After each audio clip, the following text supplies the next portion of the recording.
울릉도에서 동남쪽으로 뱃길을 따라 200리를 가면 대한민국 땅 독도가 자리하고 있습니다. 일본이 다케시마의 날까지 지정할 만큼 불순한 의도를 여과 없이 드러내는 소중한 영토입니다. 그런데 이렇게 일본이 전 세계 비난이 쏟아질 것을 감수하면서까지 야욕을 드러내는 것은 그 아래 매장된 메탄 하이드레이트라는 물질 때문입니다. 한국석유공사 및 한국가스공사 등은 지난 2000년부터 독도 동쪽에서 해저층을 탐사했는데 이 지역에서 약 9억 톤 규모의 메탄 하이드레이트 매장량을 확인했습니다.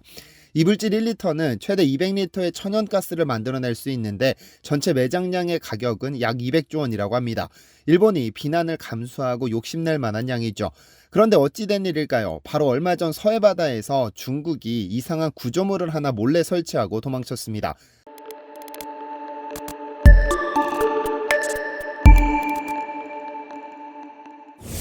안녕하세요, 디스멘터리입니다.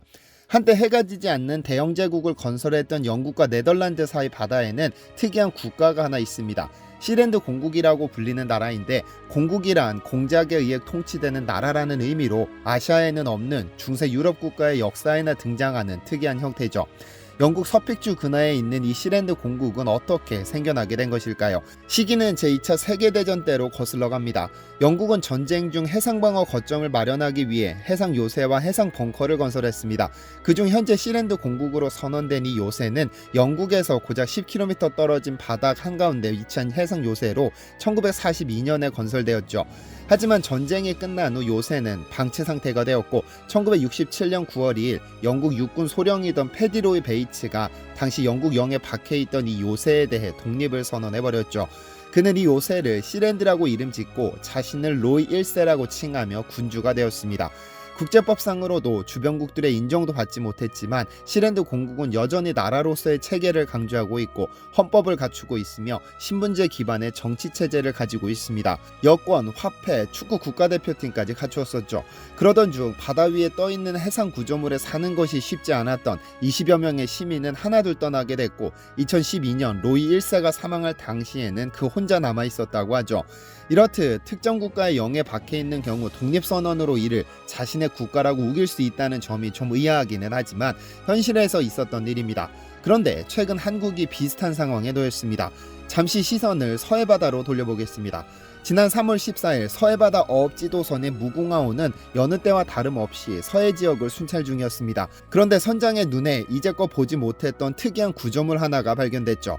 이상하다 싶어 가까이 다가가 확인해보니 이는 전형적인 이동식 석유 시추 구조물이었습니다. 위치는 제2광구 서쪽의 한중 잠정조치 수역으로 이곳은 한국과 중국의 배타적 경제 수역이 중첩되기 때문에 어느 나라의 수역도 아닙니다. 우선 배타적 경제 수역이라는 것은 국제해양법 협약에 따라 연안국들은 자국의 영해 바깥쪽으로 이의지를 설정할 수 있는데 그 범위는 200캐리를 초과할 수 없습니다. 즉 연안으로부터 바다 쪽으로 약 370km가량을 지정해 자신의 영토처럼 관리하되 이곳에서는 어업활동을 포함 천연자원의 탐사, 개발, 보존 및 관리 등의 주권을 행사할 수 있고 필요한 경우 인공구조물을 설치할 수도 있습니다. 그래서 각국마다 200캐리 이의지 또는 이와 유사한 수역을 선포하고 있죠. 그런데 문제는 이 200캐리가 겹치는 경우가 생긴다는 점입니다. 가령 한국이 200캐리 이의지를 선언하고 중국이 200캐리 이의지를 선언했을 경우 교집합되는 부분이 있다는 것이죠. 실제로 서해에서 한국과 중국의 이의지가 중첩되고 동해와 남해에서는 한국과 일본의 이의지가 중첩되며 동중국해에서는 한중일 3국의 이의지가 중첩됩니다. 그래서 한국과 중국은 이 서해바다에서 중첩되는 이의지를 함께 관리하기 위해 2001년 6월 한중어업협정을 체결했습니다. 상식적으로 한국의 이의지는 한국이 어족자원을 관리하고 중국의 이의지는 중국이 그렇게 하는 것이 맞습니다. 그러나 양국 간의 해양 경계가 중첩되면서 어느 나라 영해라고 확정할 수 없는 구간이 생겨버렸고 협정을 통해 함께 조업도 하고 함께 관리도 하는 수역, 즉 잠정조치수역을 설정했죠. 물론 한국이나 중국이 통크게 이의지를 양보할 수도 있는 것이지만 그 아래에 어떤 자원이 매장되어 있는지 확인할 수 없고 또한 한번 경계가 설정되면 영구히 지속되기 때문에 경계 획정에 극히 신중을 기하고 있습니다. 그러므로 이 지역에서의 어업활동은 자유롭게 허용되지만 마음대로 광물자원을 탐사하거나 개발하거나 인공구조물을 설치하는 것은 협정에 위반되는 겁니다. 그런데 3월 14일 서해바다를 순시 중이던 한국의 무궁화호가 잠정조치 수역에서 중국이 알바끼하듯 설치한 석유 시추 시설물을 발견한 것입니다.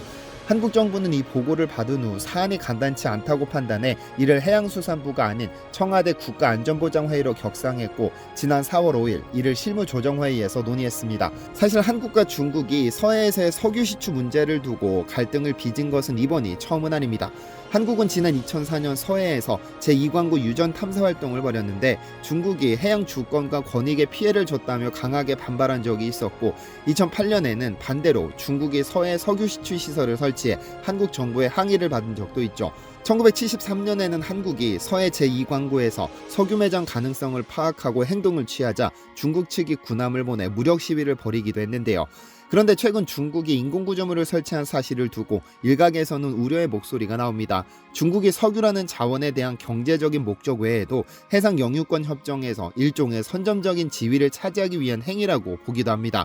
이런 행위에 대해 한국 측이 중국에 분명한 항의의 뜻을 전하고 재발 방지 약속도 받아내야 하지만 중국이 과연 이러한 행위를 선뜻 그만둘지는 알 수 없습니다. 중국은 그런 국가니까요. 그런데 최근 한국이 이 이이지라는 개념이 도입되면서 난감해진 곳이 있습니다. 바로 이어도라는 섬인데요. 이어도는 제주도 남쪽에 위치한 섬인데 섬으로 부르기에는 조금 애매합니다. 파도 칠 때 드러나기 때문인데요. 그런데 이 이어도를 포함한 지역에 이이지를 그어보면 한국, 중국, 일본이 모두 중첩되고 있는데 한중일 모두 이 지역을 포기할 수 없습니다. 왜냐하면 이 지역은 그 유명한 제7광구, 즉 흑해 유전과 맞먹는 72억 톤의 석유와 천연가스가 매장됐을지도 모르는 구역이기 때문입니다. 이 지역은 1952년 이승만 전 대통령이 대한민국 인접해양의 주권선언이라 부르는 평화선을 선포하면서 이어도를 한국이 관할하는 수역으로 편입시켰습니다. 그러다 1968년 유엔 아시아개발위원회가 이 지역의 자원 탐사 후 발표된 보고서에서 타이완에서 오키나와에 이르는 동중국해에 전 세계 가장 많은 양의 석유가 매장되어 있을 가능성이 있다고 발표했는데 박정희 전 대통령이 제주도 남쪽부터 일본 오키나와까지 이어지는 제7광구는 한국 땅이라고 선포해버렸죠. 그러나 해저 지형을 보면 제7광구는 사실 일본 쪽에 더 가깝기 때문에 함부로 한국 땅이라고 주장하는 것이 조금 의아하지만 당시 해양법이 그러했습니다. 당시 해양법은 대륙봉이 어느 나라와 연결되어 있는가를 기준으로 영토를 결정했는데 제7광구는 제주도에서부터 오키나와 바로 앞까지 한 덩어리로 만들어졌습니다. 일본과 제7광구 사이는 거리상으로 더 가깝기는 하지만 그 사이에는 600m 깊이의 거대한 바다 골짜기가 있습니다. 그래서 한국의 선포를 가만히 지켜볼 수밖에 없었죠. 그러다 일본의 야비함이 고개를 듭니다. 한국에게 제7광구를 함께 개발하자고 제의해온 것이죠. 이에 한국과 일본 사이에 한일 대륙봉 협정이 체결되었고 1978년 이후로 50년간 유효한 이 협정이 발효되었습니다. 한국은 당시 기술력도 자본도 없었기 때문에 공동개발을 수락할 수밖에 없었는데 심각한 문제가 있습니다. 한일 대륙봉 협정 제9조에 따르면 양 당사국의 조건권자는 공동개발구역에서 산출된 천연자원을 각각 동등하게 분배받을 권리를 가진다고 규정하고 있는 바 어떤 자원이 채취되더라도 반반씩 나누게 되는 것이죠. 그리고 협정의 목적상 이 지역에 대한 탐사는 무조건 공동으로 수행해야 하기 때문에 한국이 일방적으로 또는 일본이 일방적으로 할 수 없는데 1986년 일본이 갑작스럽게 이 지역에 대한 공동개발을 중단하고는 모든 인력과 장비를 철수시킵니다. 이후 30여 년간 시추는커녕 탐사도 제대로 하지 못하고 있습니다.